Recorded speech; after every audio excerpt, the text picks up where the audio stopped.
का पानी और जल ग्रहण कर लो। मैंने जल में त्याग दिया।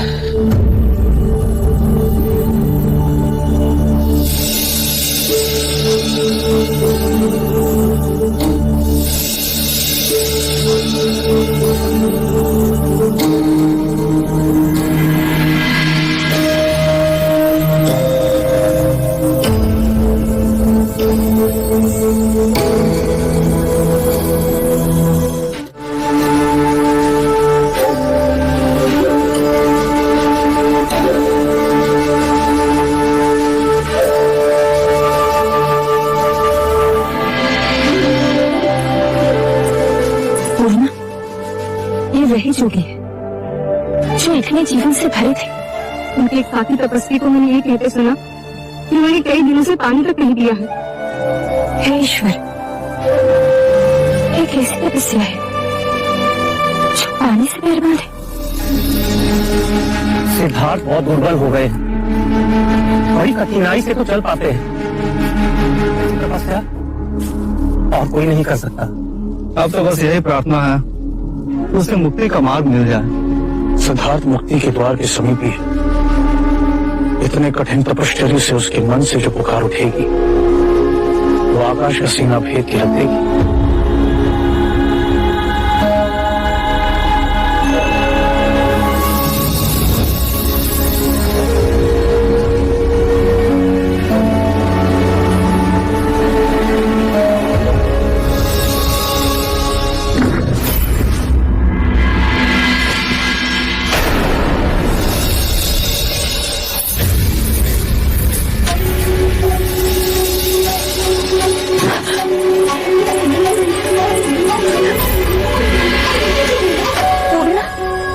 वही जो कि सिद्धार्थ है।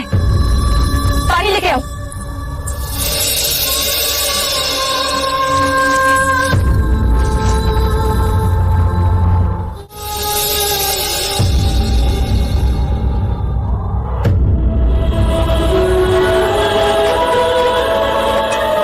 ये आपकी पूजा का नैवेद्य है।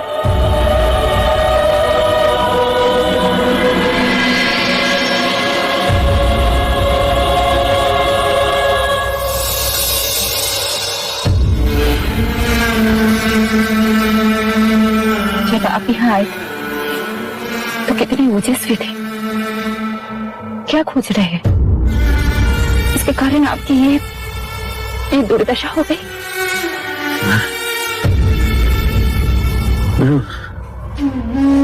मुक्ति का मार्ग खोज रहा था। हे ईश्वर, अन्न जल त्याग के जब शरीर ही ना बचेगा, शरीर ही ना बचेगा, मुक्ति मिलेगी कैसे? मुक्ति मिलेगी कैसे? मुक्ति मिलेगी कैसे? मुक्ति मिलेगी कैसे? मुक्ति मिलेगी कैसे?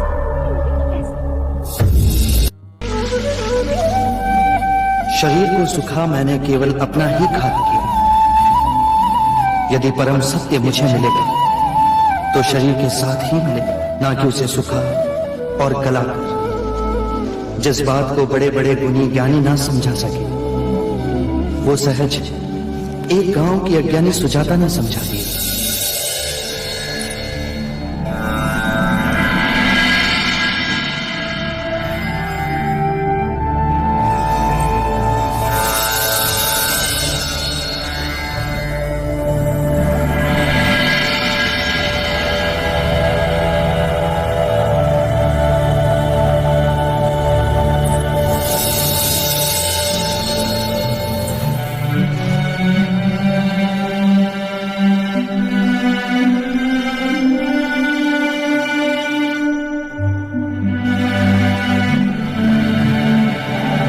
तुम्हारी कई बातों में बड़ा सत्य था सुजाता। मैं कठोर तप के चरम बिंदु तक पहुंचा पर वहां कुछ नहीं मिला। मेरी इस भ्रांति को झुटलाने वाली तुम मेरी प्रथम गुरु।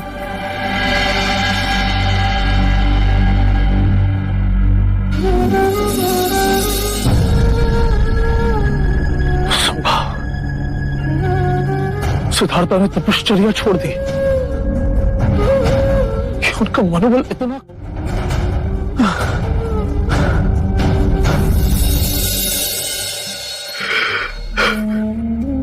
आपकी ही राह देख रहे थे। आपकी आंखों में आंसू कैसे?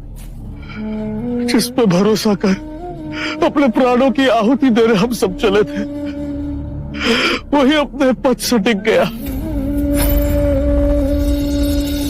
अर्थात सिद्धार्थ ने तपश्चर्या का मार्ग छोड़ दिया है।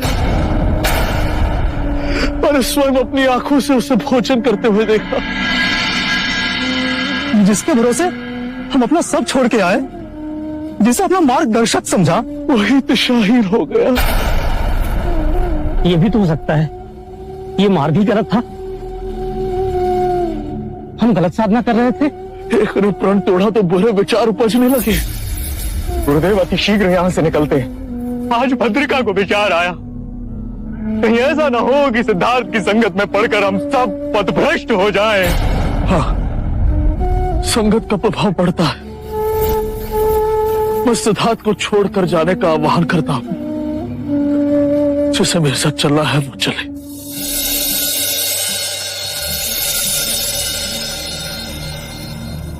डरो मत।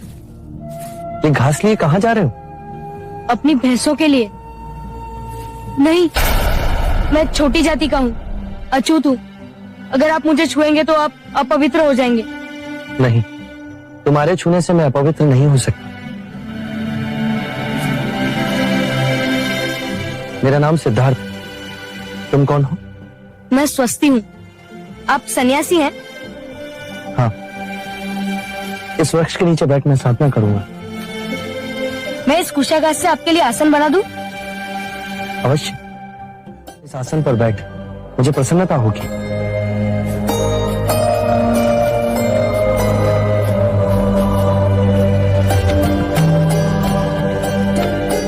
आइए जोगी महाराज। तुम्हारा बहुत बहुत आभार। तुम बहुत दयालु हो स्वास्थ्य।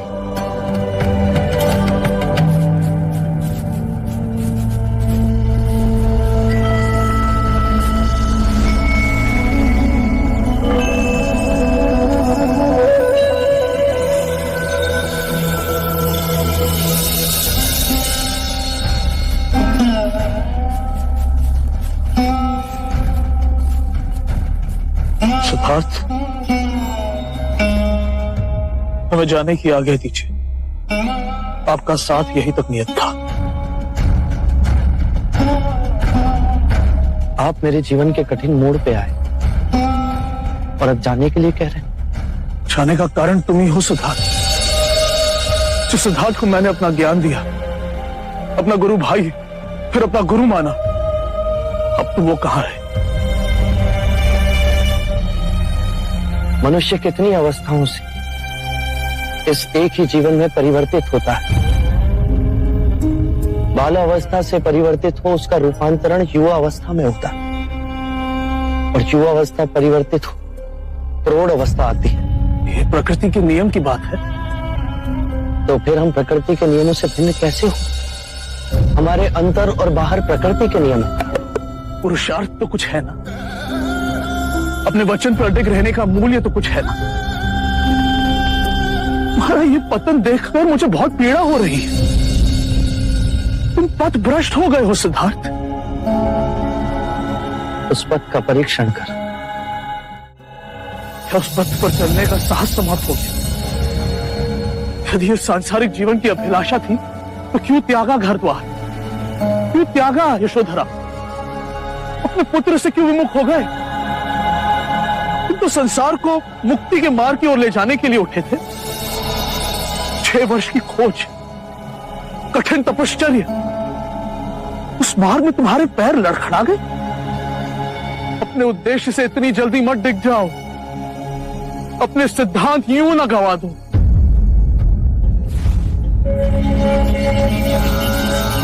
गुरुवर्य, केवल अपनी बुद्धि से नहीं, स्वयं अपने आप को साधु में तपाकर यदि ये जाना कि उस मार्ग में कोई त्रुटि है तो उसे छोड़ देना ही उचित है। जीवन नदी के पानी का बहाव है। यदि एक स्थान पर रुक जाए तो दूषित हो जाता है। मैं जीवन के बहाव और ऊर्जा के आगे खड़ा हो गया था। घास के उस कोमल तिनके की तरह ना बन सका।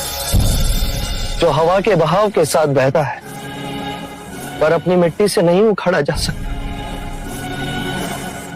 मैं आपको आश्वासन देता हूं कि मैं उस घास के कोमल तिनके की तरह अवश्य बनूं।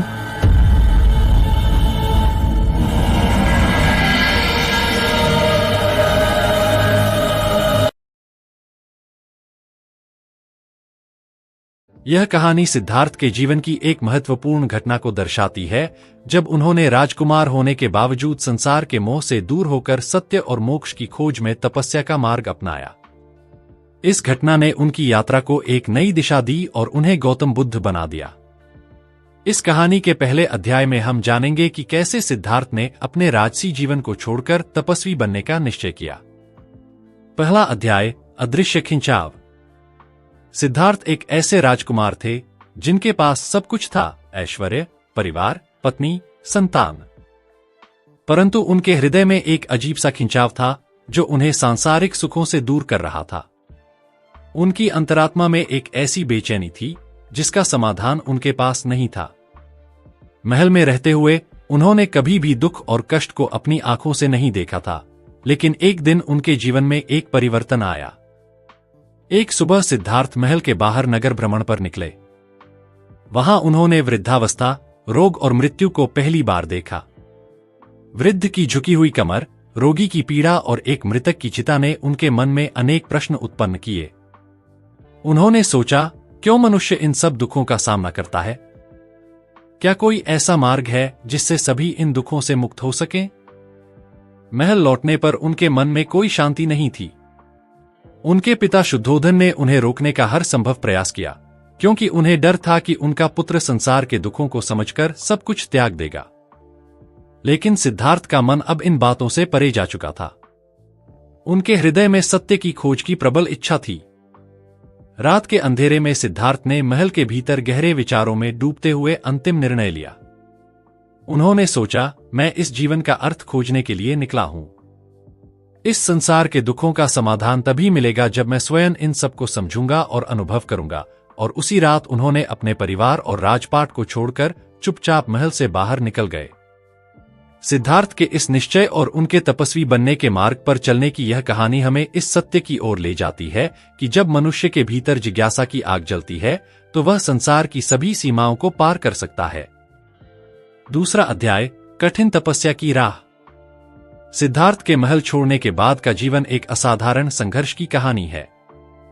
उन्होंने एक तपस्वी का मार्ग चुना था जिसमें सुख सुविधाओं का कोई स्थान नहीं था। उनके पास न तो आरामदायक बिस्तर था, न ही राजसी भोजन। वे केवल एक चिथड़ा पहनकर नंगे पैर जंगलों में भटकने लगे। उनकी जिज्ञासा और सत्य की खोज की लालसा ने उन्हें लगातार आगे बढ़ने की प्रेरणा दी। सिद्धार्थ ने ऋषि आलार कलाम और उद्रक रामपुत्र जैसे महान संतों के पास जाकर ज्ञान अर्जित किया। उन्होंने ध्यान, संयम और योग के गूढ़ रहस्यों का अभ्यास किया। लेकिन यह सब भी उनके प्रश्नों का समाधान नहीं कर पा रहा था। वे समझ चुके थे कि दूसरों से प्राप्त ज्ञान उनकी जिज्ञासा की अग्नि को बुझाने में असमर्थ है। इसीलिए उन्होंने सोचा कि आत्मज्ञान की प्राप्ति के लिए उन्हें स्वयं ही प्रयास करना होगा। एक समय ऐसा आया जब सिद्धार्थ ने कठोर तपस्या करने का निश्चय किया। उन्होंने भूख और प्यास को सहा, अपनी सभी शारीरिक इच्छाओं का त्याग किया और शरीर को असहनीय कष्ट देने लगे। दिन रात तपस्या में लीन रहते, यहां तक कि उनका शरीर कंकाल जैसा हो गया। कभी कभी वे केवल एक चावल के दाने पर ही पूरा दिन बिता देते थे। सिद्धार्थ ने समझा कि शरीर को जितना कष्ट सहन करवाया जाएगा, उतना ही मन पवित्र और निर्मल होगा। उन्होंने इस सिद्धांत को अपनाया और अपनी तपस्या को निरंतर कठोर बनाते गए। जंगलों में रहने वाले अन्य साधु संत उनके तप और साहस को देख अचंभित हो जाते थे। वे कहते, ऐसा कौन है जो इस प्रकार स्वयं को कष्ट में डालकर सत्य की खोज कर रहा है? किंतु यह कठोर तपस्या भी सिद्धार्थ को वह शांति और ज्ञान प्रदान नहीं कर सकी जिसकी वह तलाश कर रहे थे। उन्होंने महसूस किया कि शरीर को पीड़ित करना भी एक प्रकार का अतिरेक है जो शायद उन्हें सत्य के मार्ग पर नहीं ले जा रहा था। सिद्धार्थ के मन में यह विचार आया कि तपस्या का यह मार्ग उनके लिए उचित नहीं है। उन्होंने यह भी समझ लिया कि अतियों में खोए रहना भी एक प्रकार का अज्ञान है। इसी विचार के साथ उन्होंने तपस्या छोड़ने का निर्णय लिया और मध्य मार्ग की ओर बढ़ने की सोचने लगे। सिद्धार्थ की इस समझ ने उन्हें उस अद्वितीय ज्ञान की ओर प्रेरित किया जो बाद में बौद्ध धर्म का मुख्य आधार बना। अब उनका ध्यान सत्य की खोज की ओर बढ़ चुका था, लेकिन यह यात्रा अभी पूरी नहीं हुई थी। तीसरा अध्याय, बोधि वृक्ष के नीचे ज्ञान की प्राप्ति। सिद्धार्थ ने कठोर तपस्या के मार्ग को छोड़कर मध्यम मार्ग अपनाने का निर्णय किया। अब उन्होंने शरीर को कष्ट देने के बजाय संतुलन और संयम के साथ अपने लक्ष्य की ओर बढ़ने का निश्चय किया। उन्होंने संकल्प लिया कि जब तक उन्हें ज्ञान प्राप्त नहीं होता, वे इस यात्रा को समाप्त नहीं करेंगे। गया नामक स्थान पर एक विशाल बोधि वृक्ष के नीचे उन्होंने ध्यान लगाना आरंभ किया। बोधि वृक्ष की शीतल छाया में सिद्धार्थ ध्यान में तल्लीन हो गए। समय जैसे थमसा गया था। दिन रात एक के बाद एक बीतते गए और सिद्धार्थ उसी एकाग्रता और धैर्य के साथ ध्यान में बैठे रहे। इस दौरान उनके मन में कई विक्षेप और भ्रम उत्पन्न हुए, लेकिन उन्होंने अपने मन को विचलित नहीं होने दिया। उनके सामने काम, क्रोध, भय, मोह जैसे अनेक विकार आए, किंतु सिद्धार्थ ने सभी विकारों पर विजय प्राप्त कर ली। उनकी आत्मा में इतना बल आ गया था कि वे सभी मानसिक बंधनों को पार करते चले गए। धीरे धीरे उनके मन में स्पष्टता आने लगी और अज्ञान का अंधकार छंटने लगा। उस रात पूर्णिमा थी और सिद्धार्थ की साधना अपने अंतिम चरण पर थी।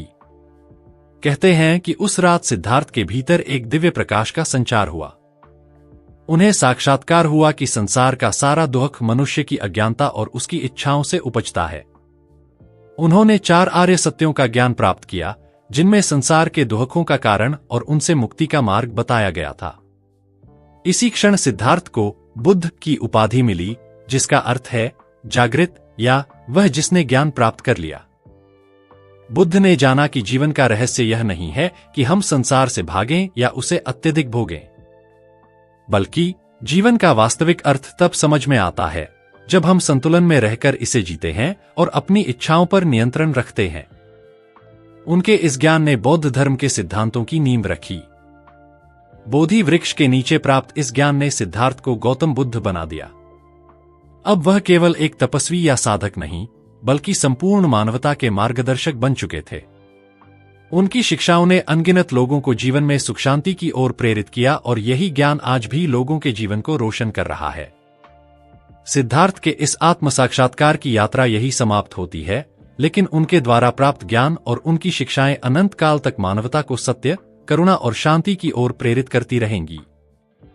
सुनते रहिए।